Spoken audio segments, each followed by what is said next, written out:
2001, a franchise roared into life. And few film franchises have done so much damage. The Fast and Furious has wrecked a lot of cars. Or gone so far. Send them in the sewer, bury them alive, send them to space. And got away with it. 2/3 of the audience were on their feet. But this wild ride It's the cars, it's the action. started out with just one guy. Also known as Racer And X. some not-so-law-abiding citizens. At that time, we were going as fast as 160 miles an hour. So how did this mother of all car movies Speaks to us Latinos like no other franchise. that grew from the street We didn't race for less than $1,000. What's it gonna be? and reached for the stars Backstage Universal Live. Burn rubber through there, and everybody's like, Who is this guy? This guy's a movie star. He had a glow. from megastars to actual space. Am I being punked right now? This is the story of how a family The principles that come with family. You never turn your back on family. of determined filmmakers We all fought so hard to get it made. pulled off one hell of a stunt. It hit the pulse of what young people wanted to be. And it blew up. One death-defying moment after another. They've done some amazing. Realistic stunts. Well, not always realistic, Of course this is crazy. but definitely. Bigger and bigger and bigger. And even bigger egos. They're movie stars. Welcome to the club. The Rock only agreed to do this movie if he had to film 0 scenes with Vin Diesel. Stay the out of my way. To build a multi-billion-dollar franchise. Make some money! Almost by accident. He would start designing the action sequences before the script was really done. I remember reading this thinking, he's out of his effing mind. How is this even going to work? So fasten your seatbelt for an explosive tale of ingenuity, This was an ingenious invention. fearless risk-taking, That shot's not CG. tragedy. The way that he left us, you don't believe it. Now what? And more resurrections than the Bible You think they're dead? It's kind of like a soap opera. Surprise. They just come back. as we take you from the edge of your bucket seat You're there to get entertained. to the edge of beyond. This is definitely the highlight of my career. On Icons, Unearthed, The Fast and the Furious.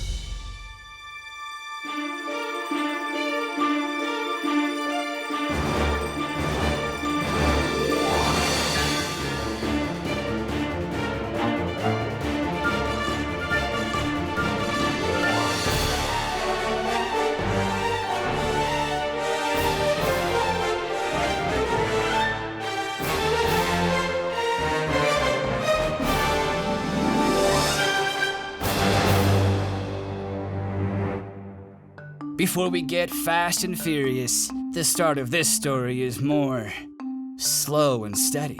Just like the career of prolific producer Neil Moritz. Neil Moritz was already a very successful producer, Working on films like Volcano and I Know What You Did Last Summer. so he had been kind of around Hollywood doing a lot of films. And it was on the set of Neil's low-budget thriller, The Skulls, that inspiration struck. Thanks to this good-looking chap, Mr. Paul Walker. Fast and Furious essentially started with him producing a Paul Walker movie, The Skulls. Directed by soon-to-be Fast and Furious director Rob Cohen. Rob happened to be talking ideas with Paul. And, they asked what he wanted to do next. And he said something either with cars or where I'm an undercover cop. Well, here's an idea. Why not both? Because Universal already had such a project in development. And then he said 3 months later, they come back, with this article. Years earlier, inside the pages of Vibe magazine, Universal execs had found and optioned a few thousand words on illegal street racing that they thought would serve as the backbone of a good summer movie, which is how it came across Neil's desk. Neil Moritz read that article and said, gee, what a great movie. Inside the article, Neil Moritz found exactly what Paul was looking for. Paul was just kind of really excited about the idea. Apparently so excited, he signed on before he even saw a screenplay. His representatives were kind of like, what are you doing? He's like, hey, it's $1 million. I get to, look cool, hang out with my friends and drive cars. But while the article explored the dark world of illegal street racing, it was born from rather humble beginnings. At the time, I was a cover reporter at the New York Daily News. Covering the mundane intersection of business and tech. I wrote all kinds of stories, everything from how to get a mortgage to covering the return of Steve Jobs to Apple. But after hours, Kenneth had picked up a new interest. I had just learned how to drive and had just got my license. And for the first time in my 20s, got my first car. A safe and reliable Honda Civic. A grocery getter. But even grocery getters deserve a little style. I wanted to get new wheels. So I went to Honda and I told them, hey, I'm looking for new wheels. The person at the counter started yelling at me.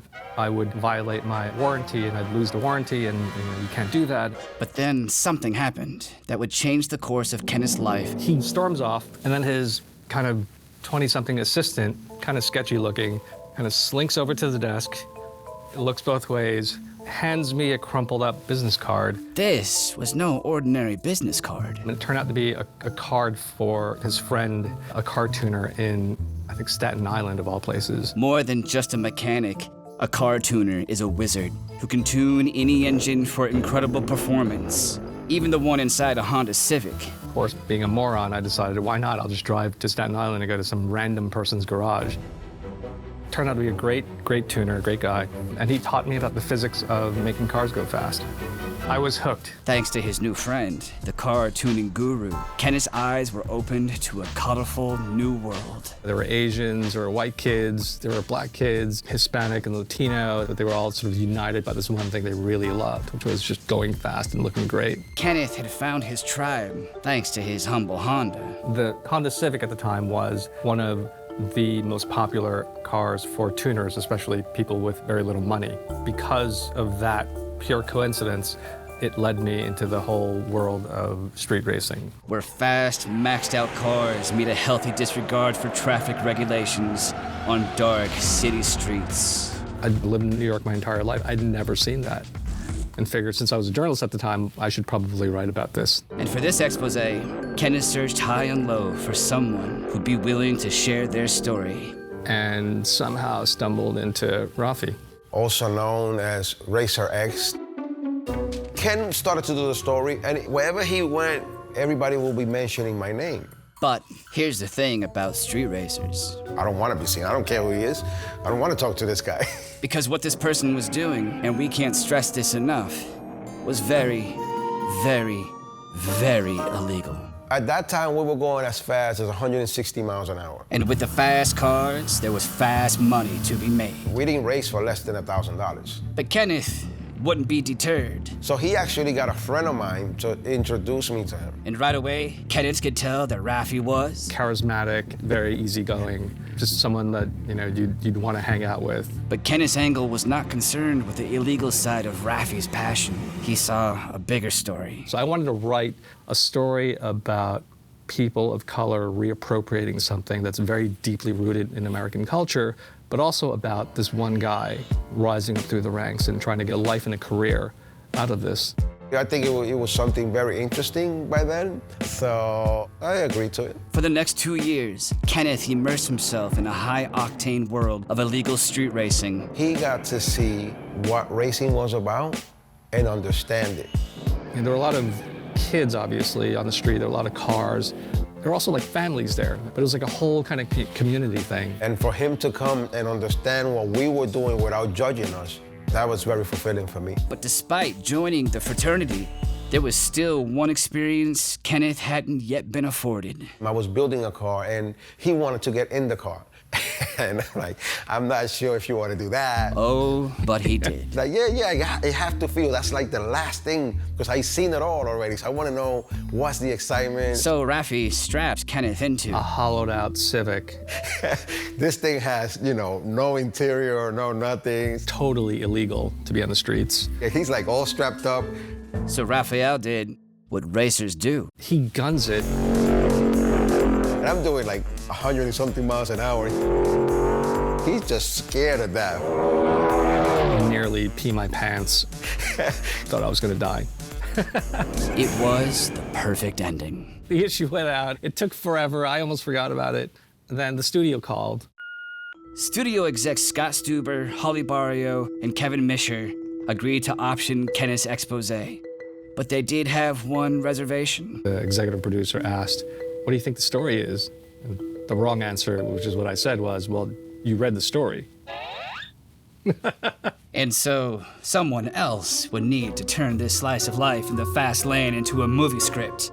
That's where this guy comes in. My name is Gary Scott Thompson. I am the original writer on the first Fast and the Furious. But Gary wasn't the studio's first choice. The number I heard, which I don't believe, which was 250 writers had looked at it and couldn't crack it or figure it out the way anybody wanted it. But he had all the qualifications needed to write about illegal street racing. 4 hours after I got my license on my 16th birthday, I got a ticket for reckless driving, racing, failure to stop at a posted sign, and there was a fourth thing on it, but I can't remember what it was. And reading through Kenneth's article, Gary was stumped. There's really not a story here, so what's a cool story? And obviously I just went, Romeo and Juliet's a cool story. Gary figured he would write, "For I never saw true beauty till this night." Romeo and Juliet in cars. It was a romance between Paul Walker and Jordana Brewster, in which Mia was Johnny Tran's little sister. Dominic and Brian were on the same side, like Romeo and Mercutio. Universal was happy with Gary's Shakespearean twist on teenage anti-heroes behind the wheel, until Columbine happened. A total of 15 people are believed to have died here. Investigators say this attack appears to have been carefully planned for a long time. When Columbine happened, the studio comes back to Gary Scott Thompson and says, "We can't make this movie because of Columbine. Came down from the top. No movies that depict anything like bad like that." The Columbine shooting had rattled the nation, and for months, studios were unsure how to proceed. It basically was dead. As America was gripped by tragedy, Gary Scott was losing another opportunity. I was like, they wanted to make this. Oh my God, this is horrible. But then Gary had a brainwave, thanks to some actual waves and a little bit of Keanu Reeves. I definitely got a feeling on this. He saw the way to reimagine the untitled Racer X script. So I called back and I said, hey guys, this is what we do. I'm gonna put Point Break right over top of it. In which an undercover cop infiltrates a group of thrill-seeking bank robbers. Let me take that Point Break structure. We have an undercover cop, that way there's a hero. And they said, okay, cool, go try and make that happen. So Gary did, replacing surfboards with hot cars. Now it was the story of undercover cop Brian O'Connor, infiltrating a diamond heist group led by street racer Dominic Toretto and his import card gang. I live my life a quarter mile at a time. Only to fall in love with Dominic's sister, Mia, and the gang's high-speed lifestyle. And when Gary turned in his script, the project was given a title. Red Line was the working title. Universal then brought the project to Neil, and with Rob and Paul signed on, the search began for the Bodie to Paul's Johnny Utah. It was time to address the Oliphant in the room. The studio said, if you get Timothy Oliphant to play Dominic Toretto, you've got a green light. And while Oliphant was a rising star, he bore little resemblance to Raphael. The irony is he had just finished doing Gone in 60 Seconds. Shit. A movie that comes out a year before Fast. Jeez, keep your pants on. Felt like it would be a little too much to star in back-to-back car-oriented movies. So Oliphant said, no. In 60 seconds. Unbelievable. And I thought, no one's gonna wanna see this movie 8 or 9 different times. The door was open for a new leading man. And one Hollywood newcomer not only bore a strong resemblance to Raphael, but he also had that New York swagger. Vin was a struggling actor, in New York for years. He was working as a bouncer, like at a New York club. But in 1995, he made a short that would mean his nightclub days were numbered. Which audition are you here for? The beer commercial. Hey man, I'm gonna be honest with you. You're a little too light. I actually appreciate your honesty. Steven Spielberg sees multifacial and specifically carves out a role in Saving Private Ryan for Vin. Captain, the decent thing to do is to at least take her down the road to the next town. Spielberg wasn't the only one captivated by Vin's short film. So Neil Moritz convinces the studio, this is the guy. Vin Diesel's the guy. And unlike the struggling actor he played in Multifacial, Neil Moritz said Vin walks in and it was like this light just shined on him. Oh my God, who is this guy? This guy's a movie star. Right. Neil Moritz is right. He had a glow. Suddenly, Neil realized it was his film that was being auditioned, not the other way around. Thankfully, Vin liked what he heard. He says what, instantly made him want to sign up is they described the scene early on in the film where he's in the car and he kind of hits the gas and it then goes through his body and then into the car. As he described it, as like merging man and machine. And he's like, I'm in. I'm doing it. Meanwhile, producers had settled on a relative unknown for the role of Dom's girlfriend. Michelle Rodriguez, she had only done one movie at this point. Girl Fight, which was a really big indie breakout. She was incredible in it. And then she gets cast as Letty. I smell skanks. Very tough, very aggressive. I think one of the more legitimate characters. But for the film's Juliet, producers went in a slightly different direction when they cast up-and-comer Jordana Brewster. I believe she was going to Yale at the time. So very different background from Vin or Paul or Michelle. And she admits to being pretty intimidated walking into that. Chad Lindbergh here. I was tapped to play the sensitive Jesse, but I nearly blew it. And at that time, I thought I wanted to be a very serious, independent actor, okay? Very, very serious. So I actually turned down the audition. Like an idiot. Oh, God! The next day, another agent called me from the same agency. He's like, yo, Chad, just go in, let them see you. All right, I'll do it. And that was it. We all read together, and later that day, I got the phone call that I had booked Redline. Was this the kind of intelligence I can expect from you, O'Connor? To play Agent Bilkins, Tom Barry was not the first choice. Denise Chamian was the casting director, and they were trying to get someone. I don't remember. I don't know who it was, but it didn't work out. And Denise Chamian suggested me. You gonna make me a liar? Hot rods and muscle cars, and yeah, we can do that all day. With Rick Yoon cast as the rival Johnny Train, the rapper Ja Rule as Edwin, Matt Schultz as Vince, and Johnny Strong as Leon, the Fast and Furious family was coming together. But like any family, there were disagreements. There was a lot of, push and pull when it came to the actors. Reevaluation of plot lines, of the overall script. Screenwriters David Ayer and Eric Bergquist were drafted in to punch up the script.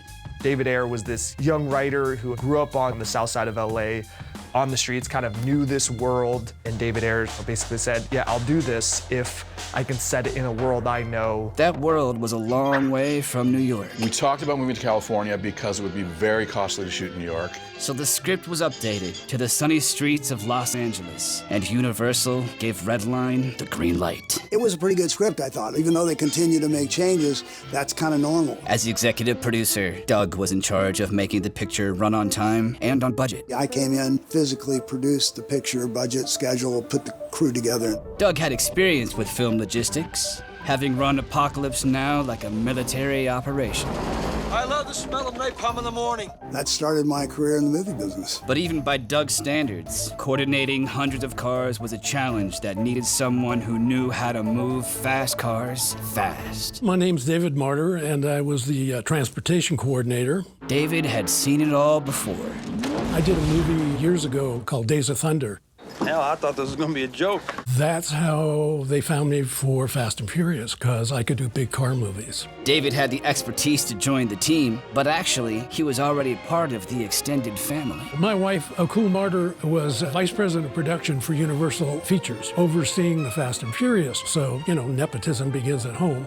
But no sooner had David signed on than someone slashed his tires. That is to say, his budget. They had a new head of production come in, and he came in and said, we can make this picture for $25 million. Well, at that time, just a regular walk and talk picture at Universal was 30 to 40 million. And for 25, it wouldn't be a car movie, or if it was, there would be any car crashes whatsoever. And if it wasn't really a proper car movie, it wasn't for David. We were like 8 weeks away from filming. My wife, Cool, said, they're asking you to do something that's totally impossible. You'll get a coronary from this. So David put his foot down and not on the gas. I walked into Doug's office and I said, I quit. I can't do this. Universal had a budget in mind for Redline, but at $25 million, for David, it crossed a line. And I had never quit a show before, ever.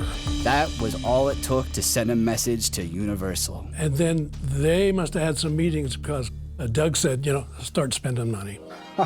And just like that, his $25 million budget got bumped up to a more reasonable $38 million, which is more than enough to cover his first purchase. Doug Clybourne handed me a picture of the Supra and said, this is the type of car they want. David went to his local newsstand and picked up a copy of Super Street. I'm thumbing through it, and I come to an ad for something called NIRA, which is National Import Racing Association, focusing 100% on Japanese tuner cars. And there's a photograph of the yellow Supra right there. I took mine and I went, wow. And there was a phone number which led me to Craig. It would be Craig Lieberman, who was then executive director of NIRA, but was still rather shocked that Hollywood was calling him of all people. You gotta remember, I'm Joe Nobody. But he did own the Supra, which he had customized and tuned to the tune of... about 40 grand. But what really interested producers was Mr. Nobody's connections. What's the most important thing about this movie? You gotta find the real people that do this so it's authentic. Craig was the real deal, and to prove it, he agreed to meet producers and show off his car. So they're coming out, and I had the hood popped, and I had the trunk popped, and everybody's asking all these questions about the car and all that kind of stuff. But director Rob Cohen had only one key question, and there was only one way to answer it. So Rob decides he wants to go for a ride. So I get on the 101 freeway about 2 o'clock in the afternoon, and I just jump on the gas. I look down, I'm doing 130, allegedly. And I don't think he was scared, I think he was excited about it, you know. And just like that, this Joe Nobody was a somebody on a major motion picture. Rob says to me, "You're hired, you're our technical advisor." And I said to Dave, "What is that?" He goes, "Don't worry, you'll find out." And David needed his help sourcing the 50 cars needed for the film, and fast. We were under the gun. And so I got with Craig, and we had a casting call. Just like you would for an actor, but this time it was for cars. They need to portray the cars a certain way, so they have to look over-exaggerated. So they wanted cars with big wings, fancy graphics, a bunch of audio, video, flashy wheels, and all that kind of stuff. Within days, Craig had assembled some of the fastest wheels in Southern California. And in the Universal backlot, we must have had 70 or 80 cars come up. And Rob and the producers and everybody, they all walked through these, and I kind of told them, if you want to start this movie at the time you want to start it, out of these cars, you got to pick your cars. And they had to go shopping on a budget. I think it was only $1 million or $2 million total for all the picture cars. Having Craig on board saved them from making several embarrassing mistakes. If you look at the script, Paul Walker was originally in a Mitsubishi 3000 GT, and then he went into an Eclipse, which is going downhill. Meaning it was a slower car. So that's the wrong car. But Craig suggested we get the Mitsubishi Eclipse as his starter car, and then the Supra as a second car. Craig also had a problem with Dom's car. They had like a front-wheel drive Buick LeSabre for Vin Diesel's car, which would not have worked. Instead, Craig recommended a Mazda RX-7. But it was a tight fit for Vin Diesel because he's a big guy and it's a little car. And for the rest of the cast, our producers got Leon an R33 Nissan Skyline, Jesse a VW Jetta, Letty a Nissan 240 SX, and even Mia got a pimped-out Acura Integra. Which worked out okay. And just as fast as Craig was setting them up, David was knocking them down. I made deals with these people to take their cars, and we started replicating them. Meaning they started making cheaper stunt car versions that they could wreck if needed, including Craig's Supra. And I was laughing at them. Oh yeah, sure. Do you know what it took me to build that car? 2 weeks later, there's 4 of them identical sitting next to my car in the parking lot. So I had to use the key fob to identify which car was my car. And just like the producers were learning the ins and outs of import car culture, so were the actors. Vin and Paul actually went to a real street race in LA, like a real illegal street race. Vin said they didn't tell anybody that they were doing it, but they just went. And then, like in the movie, oh shit, we got cops! The cops do show up, and everyone just starts running. And Vin finally remembers running down a highway with Paul. And as he said it, that was kind of the beginning of their brotherhood. Like, it was kind of an instant bond they had. While the male leads risked lives and liberty, the film's director was busy arranging a less perilous means for his cast to connect. And there was a 2-week rehearsal period, and you dive into the script and you really talk about the characterizations. But most importantly, they were building their family. A key member of this family was going to be the adult in the room when it came to the stunts. My name's Mick Rogers. I was a stunt coordinator and the second unit director for all the action. Yeah, I'm a purist for action. I think I'm known for that. And director Rob Cohen knew exactly what kind of action Redline needed. Rob had a really clear idea of what he wanted in the action. He wanted it as real as possible. But Universal, and more importantly, their insurance department, put up some major roadblocks. Universal was not going to want any of the actors driving. So Mick had to devise a way to get his actors behind the wheel without them actually driving. And so I came up with the Mick rig. Mick's idea was as simple as the name he gave it. This was a genius invention. So you take a van, you take the box off it. Then you grab the hero car, or rather, one of the stunt replicas. Got the car itself. And we literally filleted them. And you drop what's left of that car onto the back of the truck. To get them low enough so the vantage point was as if they were sitting on their wheels. The Mick rig was a game changer, but the actors inside it would still need to look like they knew how to drive. Michelle Rodriguez and Jordana Brewster didn't even drive a car. They didn't know how to. She lived in New York. There was no need for it. Mick had a way to fix that in short order. I took them to Dodger Stadium. Within 30 minutes, I had them throwing 180 button hooks around. And we had a lot of fun. But the car park was just a warm-up. It was time for a weekend in Vegas. They wanted us to bond, so they took us to a huge Formula One track outside of Vegas, and they let us race. It was like method directing. Rob wanted them all for their characters to get the feeling of what it would be like going 120 miles an hour. So they had to really be kind of soaked into the, here's what it's all about. By the end of the weekend, the cast could drive their cars, but could they drive a story that audiences would find convincing? Shooting on the Fast and the Furious, or Redline, as it was known then, began in the summer of 2000. First day of shooting was Dodger Stadium. Which meant stunts right out of the gate. With Paul in the car in the Mick rig. We jumped it, we chased it, we did all this stuff in it. The Mick rig's first day out was so successful, they could almost cancel their green screen booking. Turned out to be just a ticket. It looked real. With a tight schedule, the crew split into two to cover more ground. The first opening sequence of Fast and Furious is all second unit. And even for a movie with Fast in the title, this production was happening at speed. Most of the gags and stuff like that were done at 30, 35 miles an hour. But these, we were doing them at 55, 60 miles an hour. You can see the look is better. The most tense time I had on that show where the Honda goes under the truck. One of the most dangerous stunts in the movie was gonna be a rush in more ways than one. We didn't have any time. We were getting stuff ready, like an hour before it had to shoot. The paint was still wet on it. And David had to be sure the Honda could manage a terrifying limbo dance. I measured a Honda and I took the trailer down to a trailer outfit in LA and we raised it because, cars don't go under trailers. It was a case of measure twice, yell cut once. As we're ready to do this thing, I finally realized I never checked if it fit. And it was kind of like the oh moment. It was too late to yell cut. The cars were already in motion. It's just kind of like my heart was in my throat and I saw this car fly under it. And I went, having a Honda fit under a semi-truck was a touch of creative license, but it sure wasn't the only one. They don't do a 4-lane wide drag race, which was a little creative license. I think everybody knows that. But the energy is certainly there. Thanks in part to extras with Extra, who brought not only their own energy, but their own very expensive props. We couldn't afford 1,000 cars. So producers reached out to Kenneth Lee to pull on the connections he forged researching the original Racer X article that started it all. At the time, I did advise the studio to look up, a few people. There was a guy, RJ De Vera, who's actually in the film. Although young, RJ De Vera was already a SoCal street racing legend. Of course, they get the Asian dude on the PlayStation, right, in the car. Jeez. He helped bring the car enthusiasts to the table. When they heard he was involved, they wanted to be involved. Thanks to RJ and his friends, the people in the background weren't just fading into the background. And these were extras bringing their cars.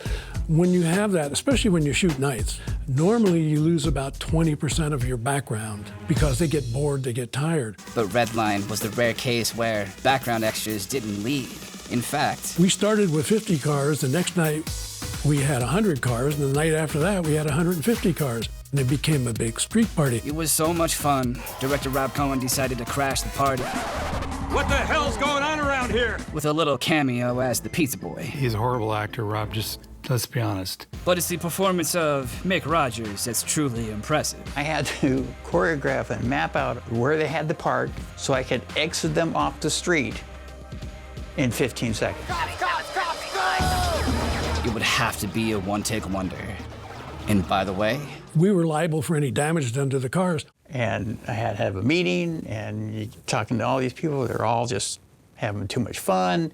But when the cameras began to roll, it was like, choom.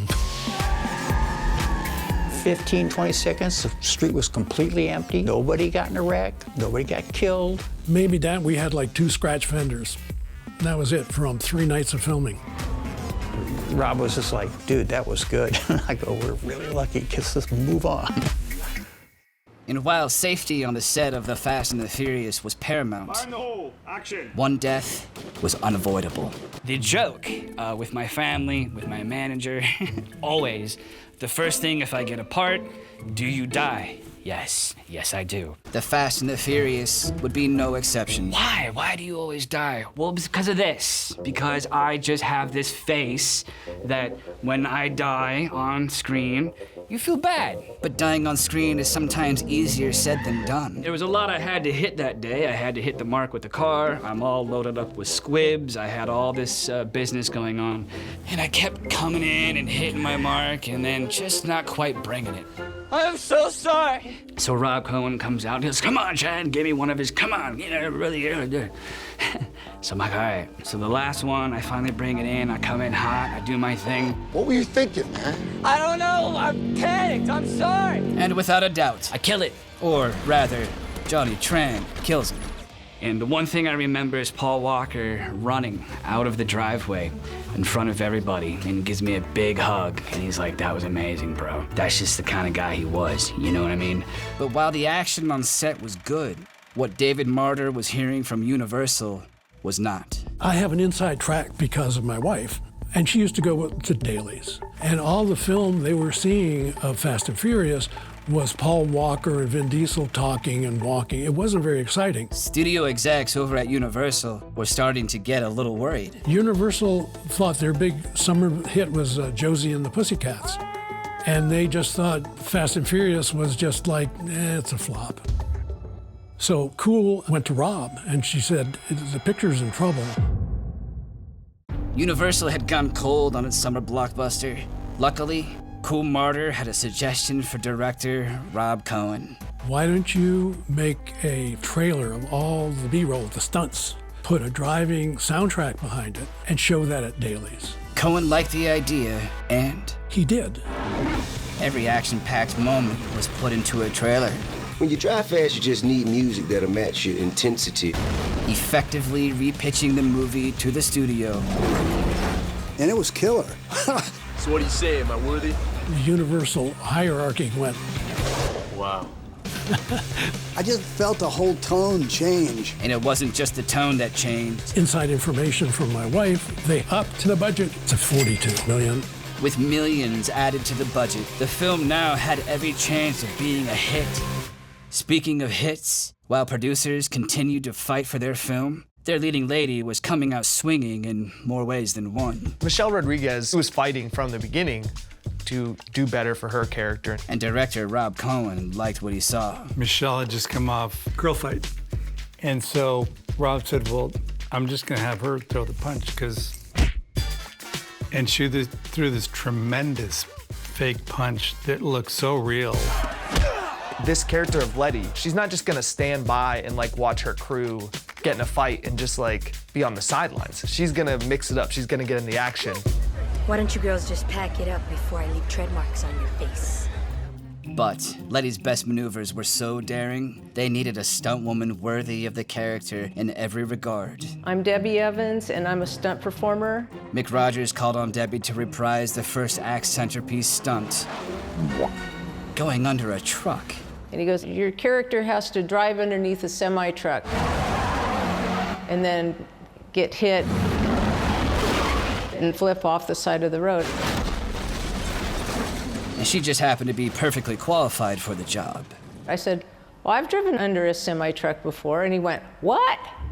Mick could probably be forgiven for not having seen the classic 1986 John Stamos action film. Never Too Young to Die. Luckily, she was. It was kind of ironic. Just like the character she doubled for, Debbie's work has always led her into places few women tread. They didn't like to let women drive much because the guys like to take all the driving jobs. You should be watching from the side. I wouldn't want to get any exhaust on that pretty face. So Debbie broke into the Hollywood stunt scene the only way she could, by outdoing the men. So I was picked to go against 9 of the top guys in Hollywood in a car race, motorcycle race, and a horse race. And I beat them in the car race. See ya. And then they went, wow, there's somebody with some talent we could really trust in those positions. Including this position that had Letty driving under a truck at high speed. We were doing like 65, almost 70 miles an hour. You have 3 inches of room at the top of the roof. And I need to have my exact marks where I needed to stay in order to not get into the wheels. And she just went, That's 1 take, it's not 2. She was laughing, she was having so much fun. Fun for the professionals. But there was one stunt in the film that was no laughing matter. Even the stunt guys were a little bit leery about the setup. 'Cause for this showstopper, their lives and reputations would depend on a rather modest contraption. That's called a pipe ramp. It's a piece of really strong tubing going up at an angle, so the car goes up the ramp and it's flipping the car over at that time. And launching it high enough to allow for the second component of the stunt. I gotta have time for the car to get lifted and fly at 10 feet so that Chris Tuck can drive underneath it because I got a camera locked off in his car. That shot's not CG. I mean, people just think it's fake. It's not. With cameras carefully placed. A 600mm lens, a 300mm lens, camera bike over here on the side. Including the one positioned to catch this shot. Crash box is the box that you put the camera in so that when the car lands on it, it doesn't break the camera. It was just a matter of yelling action. It's the moment. It's got to work. Stand by. We're going to roll in camera. I turn to look, and here's the craft service guy. He's trying to give out sandwiches. You know, I gotta eat. I go, get out of here. What are you doing? And he goes, I was really sorry. As the sandwich man piped down, this pipe ramp became the instrument played by a virtuoso stunt driver to produce this soaring symphony. 75 miles an hour. Everybody was so pleased. Now, the sandwiches could be dispensed for a celebration feast. I get a phone call one day from David Martyr. Hey, what would they say if, like, sitting around a table and they want to do, like, a prayer before eating? Dear Heavenly Spirit. So I came up with, Dear Heavenly Spirit, thank you for providing us with direct port nitrous injection, 4 core intercoolers, ball bearing turbos, and titanium valve springs. Amen. Not bad. And I was flabbergasted when they actually used. As The Fast and the Furious wrapped in October of 2000, Rob Cohen's family of filmmakers knew they had something worth toasting. He brought a real sense of family and heart to the movie. A mood perhaps summed up by this deleted scene. I think this is nice. What's nice? All of this. You know, the picnic and the barbecue. It's like a family. Rob is a true team leader. His cast loved him. He set that tone. He had his hand on that pulse. But whether Rob Cohen's movie had its finger on the pulse of its intended audience remained to be seen. After pulling off stunts as bold as the heists they depicted, all the hard work was done, right? Well, I'm gonna be honest with you. This movie was made in post. When you get into post and you start adding sound and you start adding music, everything that happened in post just elevated the energy of this film. But post-production on The Fast and the Furious also shone a new light on all that action, and to get a family-friendly rating, the MPAA asked them to tone it down. It was probably just a little bit too, graphic. And one scene in particular needed a hand, a less bloody one to be precise.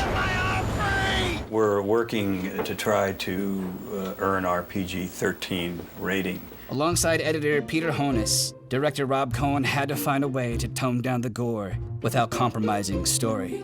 The one that looks like it's cut it to the bone is the one that I think is too much. But cutting the gore out of the film wasn't the only thing they had to change about Redline. The title was never great. It was always kind of a B-movie title. Even though some people liked it. Redline is a cool name. Over dinner, Neil Moritz's father suggested the name The Fast and the Furious, after the 1955 Roger Corman film with the same name. Call Roger and see if you can get the rights to the title. And Neil did just that. So I had a very pleasant luncheon meeting with Neil and said he'd like to acquire the rights to the title. So the two settled on a number. But Roger had a Gladiator picture in production, so he asked for a little something extra. I asked for rights to their stock film library that I can utilize for low-budget films. So I did score a little bit on that.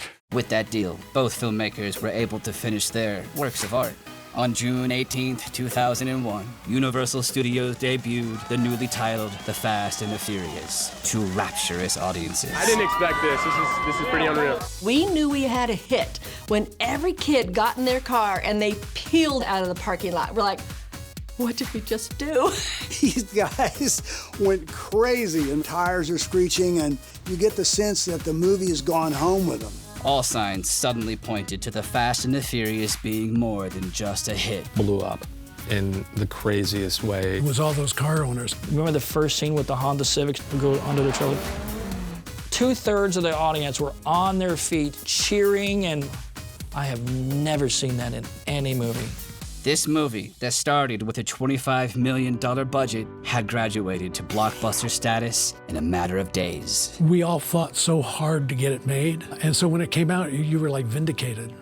And then we get calls over the weekend. The picture had done $40 million the first weekend.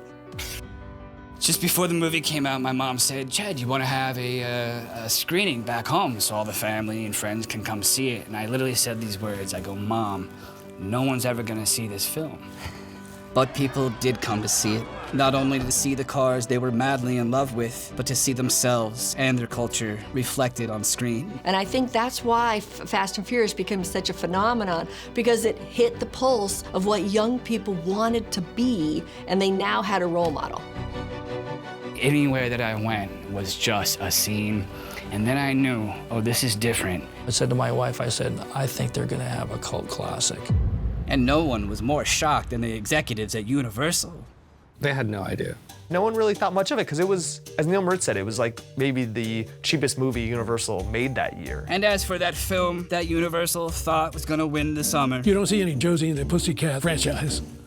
but not everybody was celebrating. Despite being a big advocate for the film, Cool Martyr was let go. They didn't pick up her contract. Even telling her, "You really do a great job around here. Everybody really likes you. You know, you're really good, but I don't think there's a place for you here." Meanwhile, as the film grossed over $200 million worldwide, Universal execs were clamoring for more. You know, it's successful at the box office, obviously well enough where, you know, there's immediately talk of a sequel. But would the team that took The Fast and the Furious from a B movie to an instant classic agree to return?